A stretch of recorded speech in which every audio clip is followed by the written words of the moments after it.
કોંગ્રેસમાંથી રાજીનામું આપ્યા બાદ અમરીશ ડેરનું નિવેદન સામે આવ્યું। આવતીકાલે 12:30 કલાકે ભારતીય જનતા પાર્ટીમાં તેઓ જોડાશે।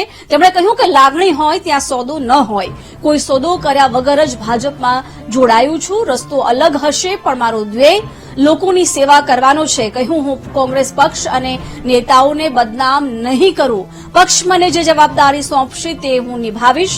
અમરેલી જિલ્લામાં યુવા મોરચા તરીકે 20 વર્ષ કામ કર્યું હતું। રામ મંદિર અને કલમ 370 મુદ્દે વાત કરી હતી।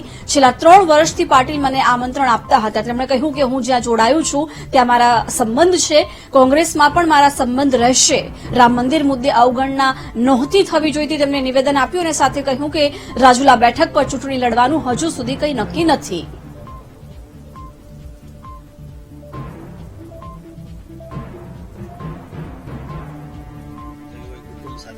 તમારી સાથે જોડાવા માંગતા હોય બધા લોકો, અનેક લેવા નામ છે, ધારાસભ્ય પણ નામ આવે છે, પૂર્વ ધારાસભ્ય નામ પણ આવે છે।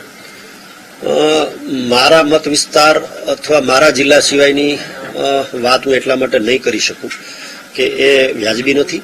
અને મારા મત વિસ્તારની અમરેલી જિલ્લાની જો વાત કરીએ તો જાહેર જીવનમાં આવ્યા બાદ હું એવું માનું છું કે સૌથી પહેલી નગરપાલિકાની ચૂંટણી હું બીએસપીમાં લડ્યો, બહુજન સમાજવાદી પાર્ટીમાં નગરપાલિકાનો પ્રમુખ થયો।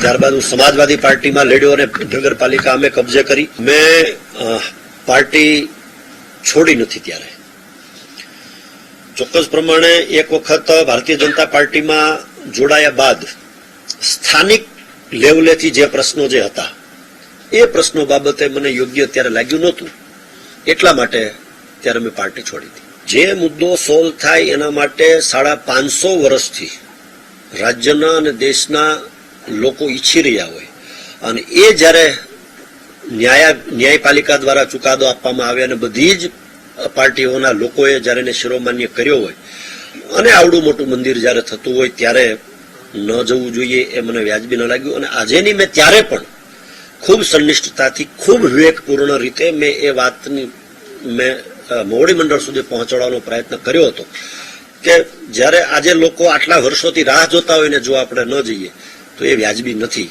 મેં ત્યારે પણ પાર્ટીનું ધ્યાન દોર્યું હતું અને આજે પણ સવિનય હું બધાનું ધ્યાન દોરી રહ્યો છું। જ્યારે મારે કોઈ સ્ટેટમેન્ટ કરવાનું હોય તો હું મારા માટે કરી શકું, હું અન્ય લોકો માટે સ્ટેટમેન્ટ કઈ રીતે કરી શકું, એટલા માટે હું એમ કહું છું કે સમય નક્કી કરશે।